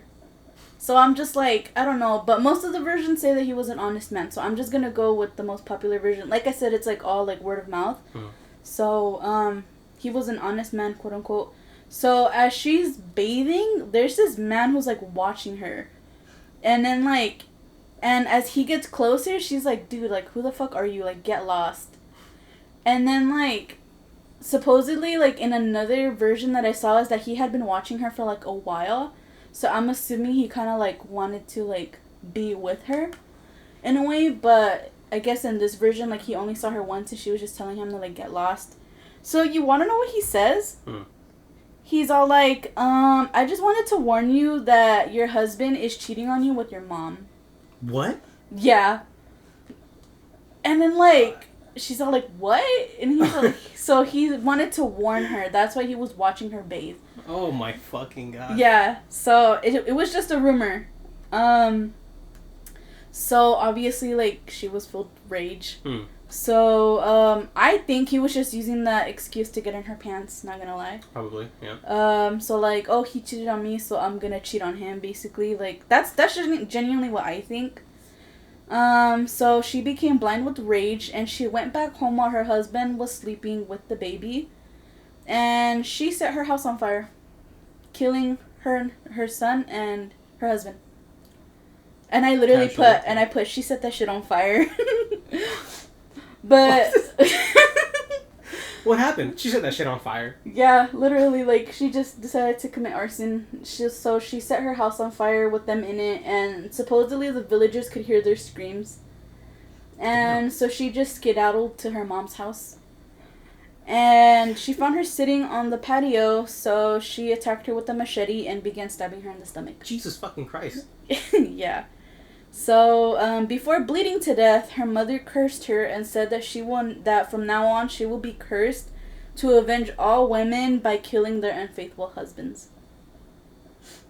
Okay. So, she never got confirmation whether her mother and husband had an affair, and it drove her more insane, so I think that's why, like, she's kind of, like, stuck in, like, this endless, like, curse in a way. Okay. Yeah. So, another version of this legend is that she appears to the men who are working, like, in the jungle. And they're either thinking about the women that they left behind, like, in their hometowns, or they're thinking about being with another woman for, like, a one-night stand. And, like, these guys, like, I'm assuming they're, like, doing hard labor or whatever, so they're just, like, chit-chatting and, like, just talking about this, like, to their coworkers and stuff like that. So she'll show up in white, and she's, like, super beautiful and desirable, almost enigmatic and, like, mysterious. So I guess it's very, like, seductive in a way, like, towards them. So she'll lure the men into the forest so that she can unveil her true form, aka, like, kind of like, there's, like, different versions. Supposedly she can turn into, like, animals in a way. Like, she can either turn into, like, a wolf or a dog. That's one of the versions. But there's also one where she'll either be, like, a corpse or she'll be, like, a tall skeleton. And it makes me think of, like, the other mother from, like, Coraline. That's what I think. Yeah. And that's supposedly, like, her true form. In a way. So, like, when she brings them into the forest, she'll, like, unveil her true form. And she'll devour them or severely mutilate them, leaving their bodies there for their coworkers to find. Holy shit. Yeah. It's kind of metal. Yeah. So there is another version told in the Peacock. Oh, come on. Are you fucking kidding me? Like, no. First episode was the cockpit. And now it's Peacock. Pick a lane. My bad. No, it's good. I wasn't giggling like this when I was, like, reciting it, like, in my house. You'd be surprised. I recite this at home. I don't know. I feel like if you were just recite it in your home, you would just go, cockpit. No, like, I don't. Just echoes up throughout the house. Don't. I literally just, like, I don't know, like, I just feel very distinguished when I recite it at home, and then when I'm here, I'm just like, hee. Peacock. So There's another version told in the Peacock Mountains where La Sayona would appear to the men who were lonely and willing to cheat on their partners.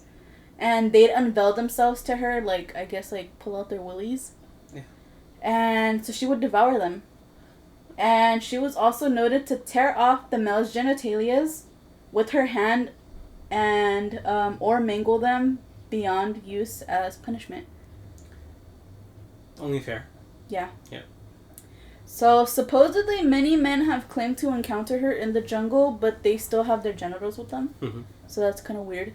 And then, like, I don't know why, like, I was hoping I could find at least some sort of, like, Reddit stories on her. There's nothing. There's literally, like, nothing, like, you know, like, there's stories of some people saying, oh, like, La Llorona, like, I saw her, like, this or whatever. But no, like, I can just, you know, like, just take this all with a grain of salt in a way. That's what I forgot for my story. Damn. Yeah.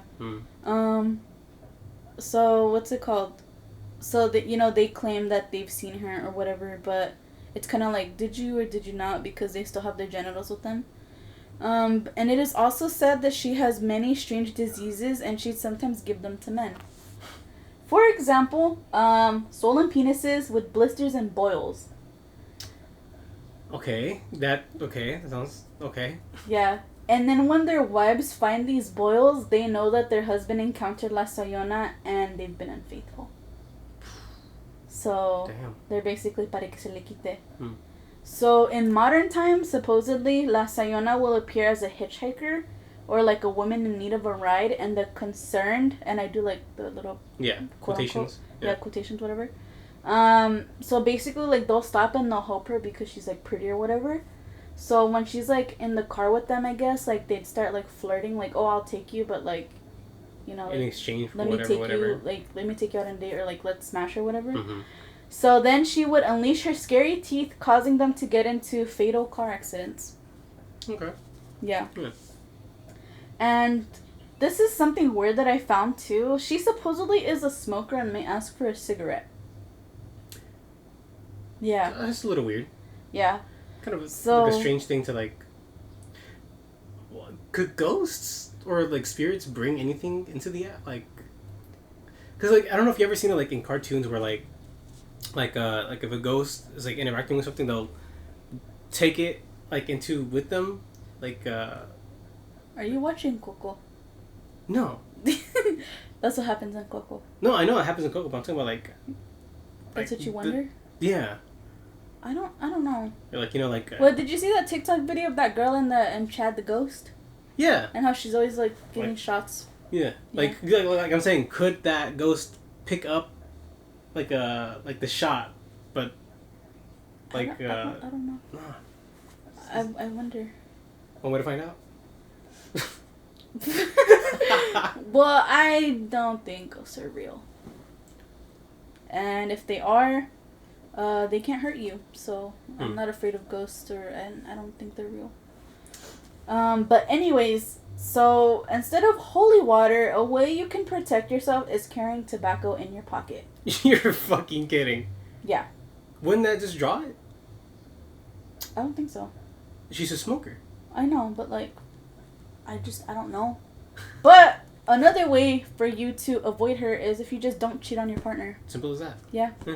So, like, if that's too hard for you, then carry tobacco in your pocket, I guess. And that's it. It's small. Like, that's literally all I found. I literally went on, like, 9 different websites. She gets confused so much with La Llorona. Like, I was literally thinking, I was like, yeah, I don't think I can do her anymore. But there's so many, like, women in white stories. Yeah. You know, like I was telling you, La Llorona. Supposedly, there's, like, a bride that shows up, like, when you're driving, like, alone, like, in a highway. Mm-hmm.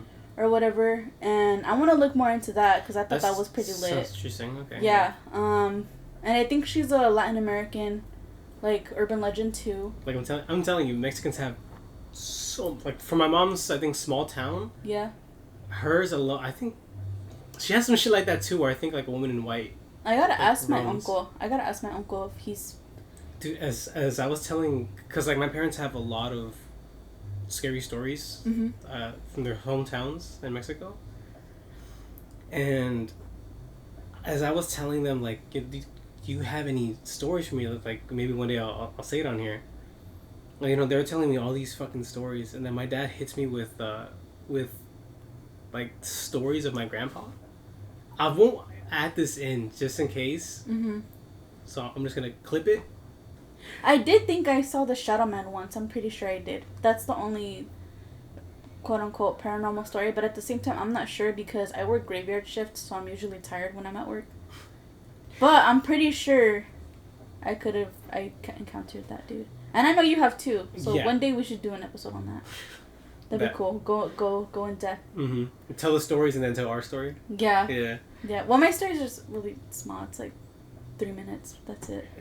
Okay. Now that we're back in. Yeah. So, that's crazy. Mm-hmm. And your story was crazy. I thought you were going to slander Abraham more because I just don't like him. And I thought you were going to talk shit about him. I would have. But you didn't.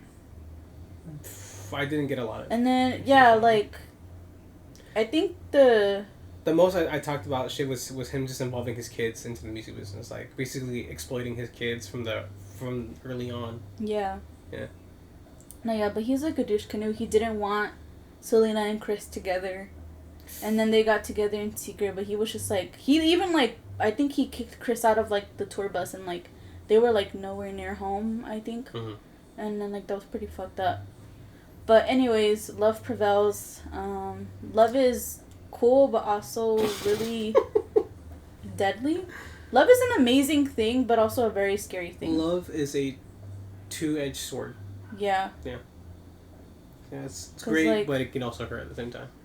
Do you think that Yolanda, like, from what my loved her so much that, like, because she thinks so, like, poorly of me now, like...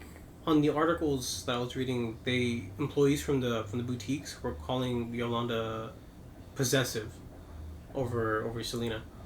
That, like, she was basically trying to separate Selena from anybody to, I guess, cherish and preserve Selena, like, as somebody.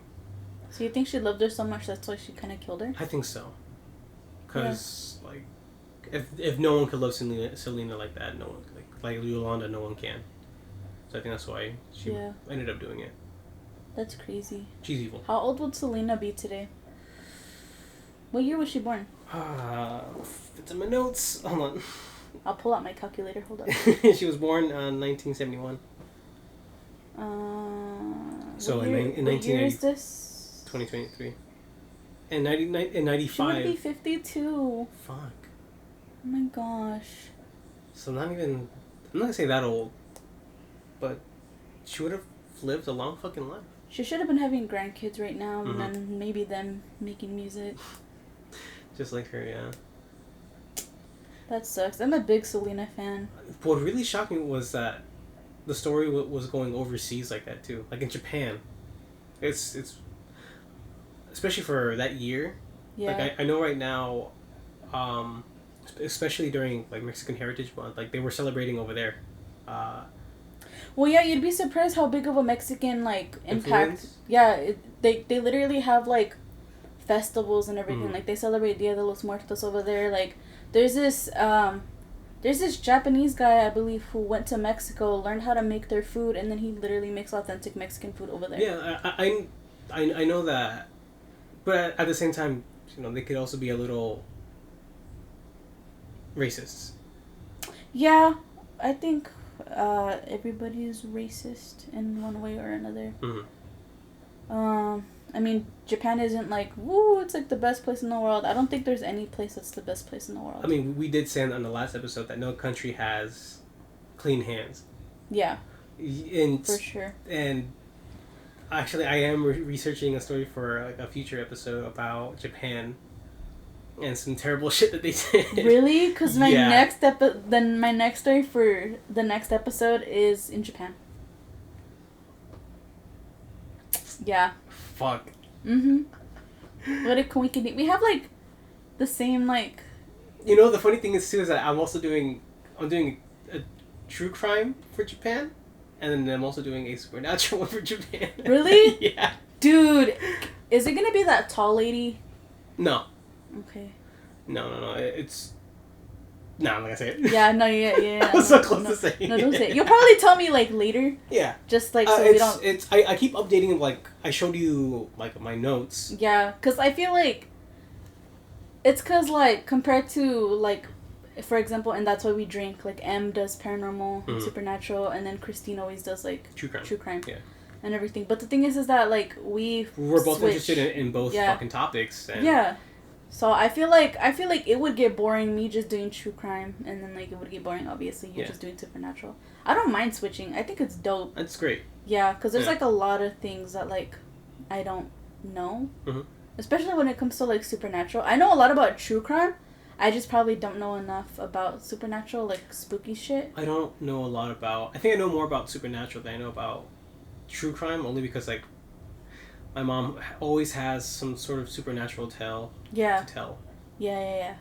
And, fuck, she always tells it best every fucking time, like, we go camping, too. That's crazy. I want to have a nice talk with your mother. She has a lot of stories to tell. I gotta ask my uncle, like... if he has any spooky stories. Do it. The older the generation, the more stories you'll find. Yeah. Maybe even my grandma, too. Alrighty. Oh! And first episode, I forgot.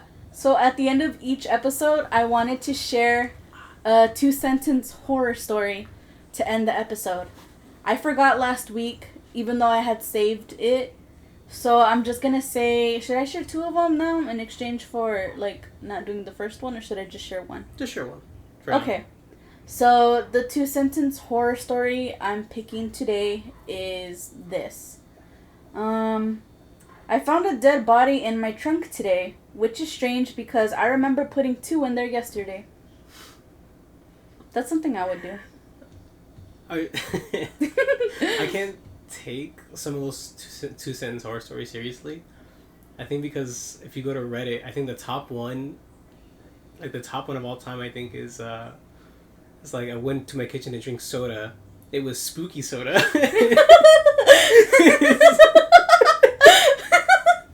Jesus. No, okay, hold up. Hold up. Am I the only crazy one that, like... Yes. My bad. So basically, like, if I feel like I get so impressed by cars if they have a big trunk space. No, you're not the only one. I fucking love trunk space when it comes to But, like, cars. when I open it, like, literally, like, my mom can confirm this. When we went to go get my new car, we had opened the trunk, and I looked in there, and I was like, yeah, like, I can fit about, like, 4 bodies in here. I don't... And then she's all like, what the actual fuck? Like, I could just tell from her face, like, why are you like this? Yeah, you're crazy. Because for me, I could put a lot of groceries in this bitch.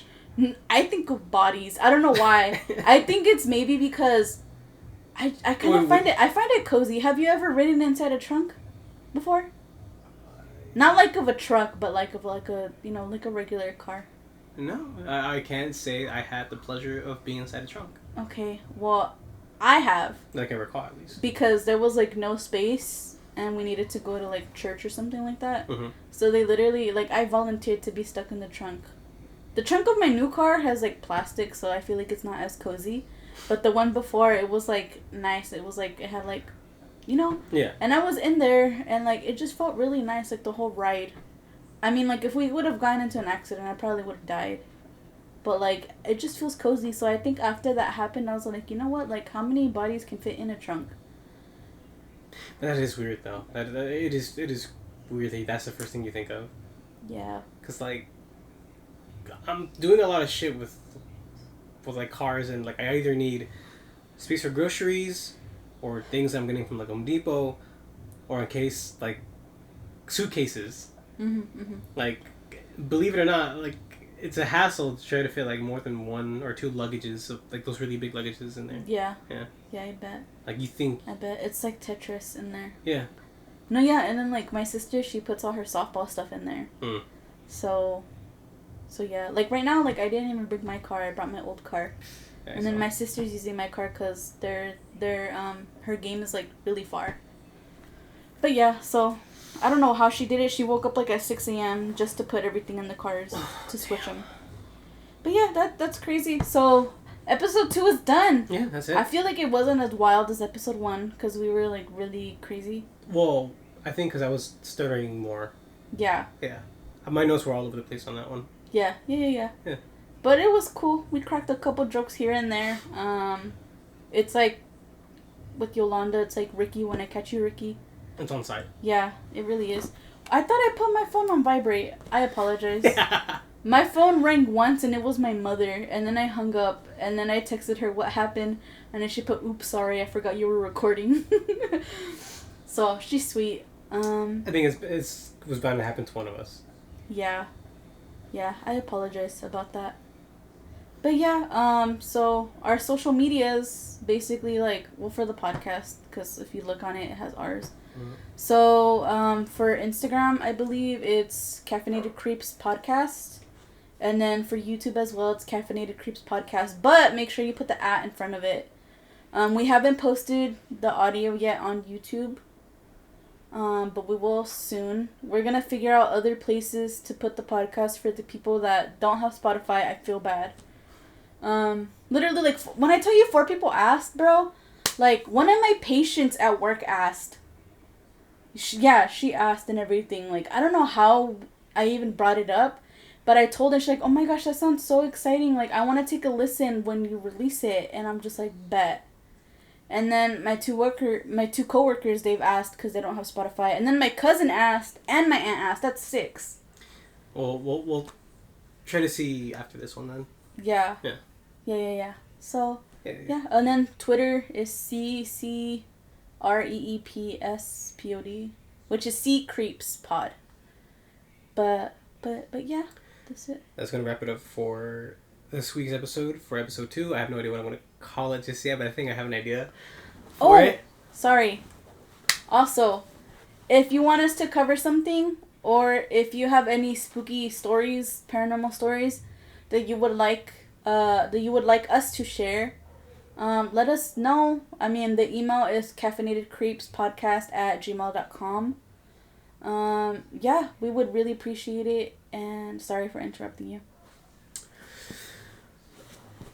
That should be it for this week's episode 2. Woo-hoo! We did it. High five. That was a sad one, but yes. Thank you guys so much for stopping by and giving us a listen. I can't really think of anything else right now. If you're cheating on your girlfriend, La Sayona's gonna get you. Just stop cheating. Just in general. Like, don't even think about it. Or put tobacco in your pocket. What's wrong with you? Wait, question. Mm-hmm. Does La Sayona, like, is she there for, like, gay men too? Like, she'll be like, "Oh, you're cheating on your boyfriend? I'm gonna kill you too." That'd be dope. I think just any type of cheating man, she might do it too. I hope so. Yeah. But, I mean, if you're a woman and you cheat, I don't know if she's gonna get you. I don't think so. There's gotta be someone else. There's gotta be someone else for inclusion. Yeah. Different spirit, maybe. Yeah. There has to be one. In Mexican legends, there has to be fucking one. One that gets women? Oh, fuck yeah. Do you know how many stories there are that go towards... I know ones that get women, like young women, especially virgins. Yeah. But I don't know if cheating women is one of them. I'll have to look it up. Yeah. So that's it. That was the story of the death of Selena. Mm-hmm. Rest in peace, Queen. I'm gonna listen to her as I drive home today. And Yolanda, I'm coming for you. Yeah. And that's also the story of La Sayona. So, thank you guys so much for stopping by. Yeah. Thank you so much for listening, following if you did. This should be up by Friday. We're going to be doing what next? Episode 3, like right after this? Yeah. We're doing back-to-back. Just to kind of cover grounds and having things uploaded already to be ready. Yeah. And we have to find a unique way to outro for us, because I'm so tempted to do my YouTube one, because it comes natural to me. It's your boy. No, because I always go like, thanks for stopping by, having a fantastic day or a fantastic night, kind of shit. I want to do it so bad because it's almost instinct. Mm-hmm. But I'm not going to. Yeah. That's not this. So, goodbye, everybody. Sayonara. Sayonara. That's the end of this one. Anything else before I click it out? I don't know. No. Don't cheat. Murder's wrong. Free Palestine. Black Lives Matter. And drink coffee.